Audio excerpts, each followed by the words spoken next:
드디어 성장주들이 이제 길을 피기 시작을 한다. 너무 우리가 이 정도까지 굳이 밸류에이션에 미리 반영을 해야 돼? 두 개가 동시에 상장이 되면 그 중에 하나는 보통 빠지거든. 이 국가는 이제 좋아지는 컨트리인데 너무 저평가돼 있어. 지금서부터 주가 20% 오를 수 있을까? 그거 확신할 수 있는 종목 거의 없다라고 봐요.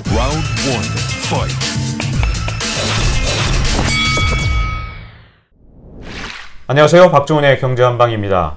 이종우 이코노미스트 그리고 현대차증권의 노근창 리서치센터장과 함께 이야기를 계속 이어나갈 건데요.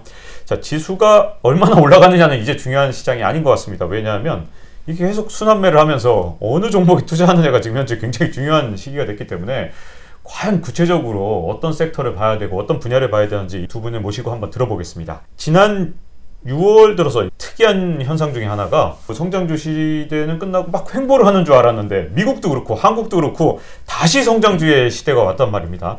자, 이종우 이코노미스트 보실 때 이 성장주의 시대가 이게 6월의 반짝인지 아니면 하반기에 쭉 이게 가는 건지 여기서 이제 한번 점검을 좀 해봐야 될 것 같은데요. 여러 가지 형태로서 바꿔가면서 가지만 네. 결국에 큰 그 줄기에 얘기되는 거는 계속 성장. 요 부분입니다. 이게 왜 그러냐, 무슨 뭐 성장이 앞으로 굉장히 좋고 뭐 이럴 것 같고 그 다음에 어떤 업종의 앞으로 성장성이 굉장히 좋고 이런 것들이 아니라 이건 시장의 형태로서 봤을 때는 올 수밖에 없는 그런 부분이다라고 봐야 되죠. 그러니까 작년도서부터 주가 쭉 올라갈 때에 어떤 일이 그랬냐면 앞으로 2년, 3년, 뭐 심지어는 4년 정도 후의 이익까지도 유동성을 통해서 주가가 올라가면서 다 반영을 해버린 형태가 되죠. 그러면 이제는 앞으로 몇 년 사이에 발생할 수 있는 이익을 가지고는 더 이상 주가를 끌어올릴 수 있는 그 힘이 안 되는 거죠. 그럼 그 다음에 대부분 어떤 형태로서 하냐면 소설을 쓰기 시작하는 거죠. 이 회사들은 이런 거에 가지고 앞으로 굉장히 이런 모양으로서 바뀌면서 어떻게 될 것 같고요. 막 이런 얘기를 가지고 하는 겁니다. 그게 이제 우리가 이른바 그 단계에 들어가면 드디어 성장주들이 이제 길을 피기 시작을 한다. 이런 얘기를 하는 거거든요. 그게 이제 대표적인 형태로서 나타나는 것이 언제냐면 2000년대 IT 버블 이런 경우입니다. 그러니까 98년도 말서부터 주가가 상승을 하기 시작하잖아요. 그래가지고 99년도 7월 정도가 되면 이미 주가는 1000포인트를 넘어서 이렇게 올라갔거든요. 그리고 그 다음에 이제 쭉 어느 정도 머물다가 그 다음에 어떤 걸 하냐면 코스닥에 있는 IT 주식이나 이런 것들을 붙잡고 이게 얼마나 성장이 좋은 주식인 줄 알아? 이러면서 그걸 가지고 이제 소설을 써서 나가는 형태가 되는 거거든요. 이거는 언제든지 시장이 그 대세 상승을 쭉 하고 난 다음에 주가가 굉장히 높아지고 나면 그 다음에 항상 뭔가를 가지고 성장을 얘기하면서 갈 때 공통적으로 나타나는 형태이기 때문에 하반기에 주식시장이 완전히 엎어져 버린다. 이렇게 되면 성장주들 다 끝나고 뭐 이렇게 되는데 이게 그게 아니고 그래도 아무튼 옆으로 가든지 뭐 어떻게 되든지 주가는 유지한다라고 하면 그 기간 동안은 계속해서 모양을 바꿔가면서 이제 성장주로서 계속 간다라고 하는 거죠. 그러니까 제일 처음엔 무슨 뭐 인터넷 관련해 가지고 카카오하고 뭐 이런 것들이 얼마나 좋은 줄 알아? 이러면서 했다가 그게 조금 높아지면 그거 조금 버려놓고 다음에 이제 그 바이오 말이야 이게 앞으로 얼마나 이게 그 사람들한테 많이 쓰일 거야 이러면서 또 가는 거거든요. 그러면서 계속 그 모양을 바꿔가다가 또 앞으로 한번 왔다가 그래서 성장주들이 너무 높아진 것 같아. 그러면 여태까지 다 제껴놓고 있었던 업종 대표주나 이런 거 가지고 잠시 또 꺼냈다가 그러면서 또 가면서 또 성장주를 했다가 이런 형태로서 계속 갈 수밖에 없는 거예요. 이거는 다른 것보다도 시장의 성격상 봤을 때 어쩔 수 없는 과정이다라고 봐야 되고 이 과정이 끝나면 주식시장은 전체적으로 끝난다. 이렇게 보시는 게 맞죠. 네. 자, 이 노근창 센터님께 여쭤보고 싶은 게요. 이 최근까지만 해도 한 5월까지만 해도 이제 나스닥 지수는 좀 횡보를 하고 S&P 500이나 다우지수가 특히 막 오르고 우리나라에서도 좀 비슷한 현상이 일어나서 야 이제 뭐 가치주의 시대야 뭐 이런 얘기도 좀 하고 근데 6월에 이 변한 현상에서 우리나라도 지금 보면 대표적으로 네이버, 카카오 같은 그런 성장주들의 주가가 6월달에 굉장히 좋았단 말이죠.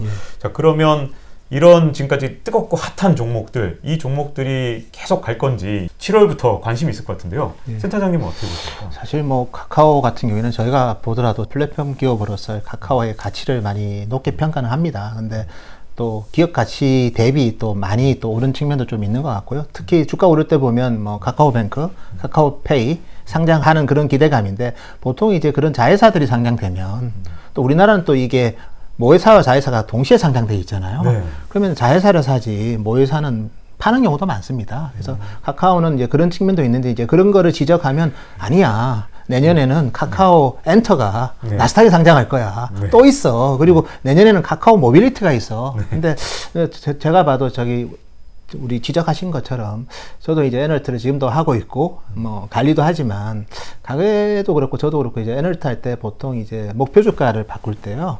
주로 마지막에 하는 게 서머 파트입니다. 네. 서머 파트는 숨어 있는 부동산 가치까지 찾는 거예요. 네. 똑같이. 왜냐면 왜 이거를 시가로 봐야지 왜 공시지가로 보냐. 시가가 얼만데. 그래가지고 주가를 또 띄울 때 그때 보면 대부분 하여튼 뭐 버블인 경우가 많습니다. 근데 네. 뭐 제가 카카오가 그렇다는 게 아니라 그냥 카카오가 주가 오르고 네이버보다는 신선하고 좀 뭐라고 할까요? 약간 벤처 지향적인 그런 부분은 되게 좋고 이게 퀄리티 좋아지는 건 맞는데 이제 어쨌든 내년에 상장될 회사 가치까지 이제 좀 미리 반영하려고 하는 거 보니까 조금은 그런 부분은 좀 경계를 할 필요가 있지 않을까 좀 저희도 보고 있고요. 두 번째는 최근에 이제 저희 에너트가 얘기하는데 하나투어, 모두투어 이 기업들 같은 경우에는 사실은 여행 업종이 코로나 전에도 안 좋았어요. 네. 왜냐하면 첫째 어쨌든 사드 보복 때문에 네. 대중관계가 안 좋았고 그러고 나서 일본이랑 또 뭐 되게 안 좋았던 그런 갈등이 있었잖아요. 네. 근데 지금의 주가는 그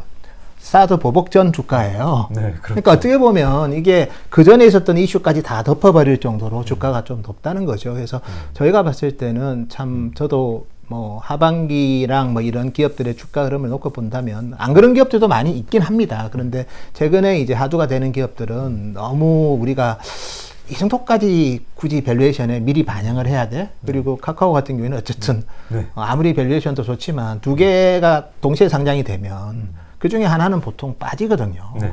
더 좋은 거를 이 회사를 소유하고 싶어서 그 회사를 모회사를 산 건데 자회사가 왔는데 모회사를 팔아서 자회사를 사도 되잖아요. 네. 꼭 다른 업종을 팔아서 네. 다른 기업을 팔아서 살 필요는 없는 거거든요. 그래서 그런 부분까지 좀 감안해 본다면 뭐 그런 부분은 조금은 고려하셔야 될 것 같습니다. 네. 저 그럼 노근창 센터장님께 하나 더 여쭤보고 싶은 건, 자, 이런 시기면 하반기에 지금 높은 평가를 받고 있는 기업들은 좀 과도한 평가를 받고 있는 그런 상태고, 지금 여행도 얘기하셨는데 저평가 종목조차도 조금 높은 평가를 받고 있는 상태라면 하반기 투자는 그럼에도 불구하고 저평가된 종목을 찾아서 그런 주식을 찾아서 투자하는 게 맞는 건지, 하반기 전략은 도대체 어떻게 가져가는 게 맞는 겁니까? 그럼? 저도 당장은 뭐 시장이 바로 저희도 뭐 크게 조정을 받고 그럴 거라고 보지는 않고 있고요. 네. 그래서 여전히 뭐 많은 기업들이 상장을 하고 있고 또 뭐 과거에 상장하고 나서 또 잊혀진 기업들도 많아요. 그래서 오히려 하반기는 저는 중소형주장이 좀 될 것 같아요. 그래서 그런 기업들 좀 구조적으로 좋아질 기업들 잘 찾아보는 전략도 여전히 필요할 것 같고, 그리고 이제 저희는 또 하반기 단기적으로 이제 요즘 ESG 관련해서 얘기 많이 하잖아요. 대표적으로 철강주 같은 경우는 환경 규제 때문에 캐파 증설, 중국의 캐파 증설을 그렇죠. 상당히 좀 어쨌든 제한할 거라는 그런 부분들도 있고, 그래서 그런 업종들도 좀 괜찮을 것 같고, 그 다음에 이제 최근에 보면 철근이든 뭐 이런 원자재 가격도 오르고 시멘트 가격도 많이 올랐는데, 크게 보면 저도 부동산 가격은 저도 부담스럽다고 보는데 건설 업종은 또 반대로 그게 또 수혜를 볼 수 있습니다. 왜냐하면 미분양이 없잖아요, 지금. 두 번째는 원가 구조가 좋아지고 있어요. 네. 즉 가구당 이 매매 그 어떻게 보면 분양 가격은 올라가요. 그래서 훨씬, 근데 원자재 가격도 많이 오르긴 했지만 그거보다 더 올랐어요. 그래서 사실은 수익성도 좋고, 그 다음에 우리 건설업종 같은 경우에는 사실은 그 해외 수주가 항상 일회성 쇼크를 많이 가져왔어요. 그랬었죠. 근데 지금은 해외 비중도 적거든요. 네. 코로나 때문에 이제 그런 것도 별로 안 이제 하고. 국내만 있으니까. 예, 그래서 사실은 뭐 그렇게 부동산 경기를 의미하는 게 아니라 건설업종은 단기적으로 이게 당장 꺾일 상황도 아니고 또 내년에 또 대선도 있고 하니까 뭐 특히 우리나라가 땅이 없어서 아직 못하지는 않습니다. 그래서 땅은 아직 있고 재건축, 재개발, 리모델링 이런 부분들도 있기 때문에 그래서 제가 드리고 싶은 거는 뭐 특정 업종을 얘기하자면 숨어 있는 업종이 있다는 거고, 똑같은 업종 내에서도 요즘 보면 케미컬 업종 같은 경우에는 뭐 NCC 하는 뭐 예를 들어서 뭐 그런 롯데 케미칼은 좀 안 좋지만 반면에 이제 그걸 받아가지고 또 뭐 이런 플라스틱이든 이런 제품 만드는 회사들은 또 좋거든요. 그래서 업체별로 이 원자재 가격은 오르는데 그거 이상으로 가격 경과가 되는 업종은 기업별로는 괜찮은 것 같아요. 그래서 그런 기업들은 좀 저는 좀 차별화되기 때문에 뭐 한 번 더 정리하자면 하반기는 순환매 상에서 좀 우리가 몰랐던 숨은 좀 중소형주들이 좀 움직일 가능성이 크지 않을까 그래 보고 있습니다. 정리하자면 고밸류 업종을 사는 것보다는 숨어있는 중소형 업종 중에서 예. 좀 저평가된 그런 업종을 찾는 게 예. 하반기 전략이 예, 좋을 것이다. 저는 이렇게 보시는 거군요. 자, 그럼 같은 내용으로 좀 이종우 이코노미스트께 여쭤보고 싶은데 네. 자, 지금 이제 고밸류 되는 거 너무 비싸다는 얘기들도 예, 많고 그렇죠. 그다음에 이제 저평가된 게 어디냐 뉴스가 이렇게 되다 보니까 그러면 투자를 쉬어야 되는 건가 아니면 뭐 특별히 어떤 걸 사야 되나 이제 고민하신 분들이 많을 것 같아요. 예. 어떻게 보십니까? 하반기 최근에 코스닥이 코스피보다도 월등히 많이 올라가죠. 네. 그거를 우리가 한번 좀 눈여겨볼 필요가 있다라는 생각이 드는데요. 결국에는 이제 그 시장은 이렇게 한번 쭉 그 대세 상승을 해서 올라갈 때에 그냥 막 이렇게 아무거나 막 올라가는 것 같지만 순서에 따라서 쭉 진행이 되거든요. 제일 처음에 상승을 할 때는 당연히 그 전에 많이 빠졌던 종목서부터 올라가겠죠. 네. 그 다음에 시장도 괜찮아지고 유동성도 들어오고 뭐 이렇게 한다라고 하면 업종 대표주도 올라가고 뭐 또 올라가고 나중에 뭐 이렇게 하는데 맨 마지막에 가면 어떤 거냐면 이제 그 중소형주로 넘어가서 그 다음에 이제 그쪽에서 이렇게 그 진행이 되는 건데 그런 면에서 최근에 이제 코스닥 주가가 계속해서 상승하고 하는 부분들 특히 코스피는 그냥 멈춰져 있는데 코스닥 계속 상승하고 하는 것들을 우리가 이게 눈여겨봐야 된다라는 생각이 들거든요. 네. 왜 눈여겨보냐 이제 드디어 시장은 제가 봤을 때 중소형주 쪽으로 넘어가는 것 같다라는 생각이 들어요. 우선 작년도에 110% 정도 코스피가 올라갔기 때문에 사람들의 기대 수익률은 굉장히 높습니다. 어차피 사람들의 기대 수익률은 그 전에 얼마만큼이 올라갔느냐를 가지고 따지기 때문에 굉장히 높거든요. 근데 지금 우리가 코스피에 있는 큰 회사들, 삼성전자, 현대차 뭐 이런 거 놓고 한번 생각을 해보시죠. 야, 이게 과연 올해 연말까지 봤을 때 지금서부터 주가 20% 오를 수 있을까? 그거 확신할 수 있는 종목 거의 없다라고 봐야 되죠. 근데 내가 가지고 있는 기대 수익률은 엄청나게 높거든요. 그러면 이거를 충족시켜 줄 수 있는 방법, 이거는 개별적인 종목을 갖고 하는 수밖에 없는 거죠. 시장으로부터 택함을 받는 주식은 엄청나게 올라가는 거고 택함을 못 받는 주식은 그냥 그 자리에서 그냥 머물러 있는 형태니까 혹시 누가 아냐 내가 산 중소형주가 그렇게 해서 시장에 선택을 받을지 이렇게 되는 겁니다. 지금 고객 예탁금이 64조 이렇게 되잖아요. 그러니까 네, 시장에서 네. 그냥 뭐 중소형주를 움직이고 이러는 데는 굉장히 충분한 만큼의 유동성이 있다라고 하는 거예요. 그러니까 그런 거를 우리가 감안해 보면 사람들이 그냥 쉬지는 않는다.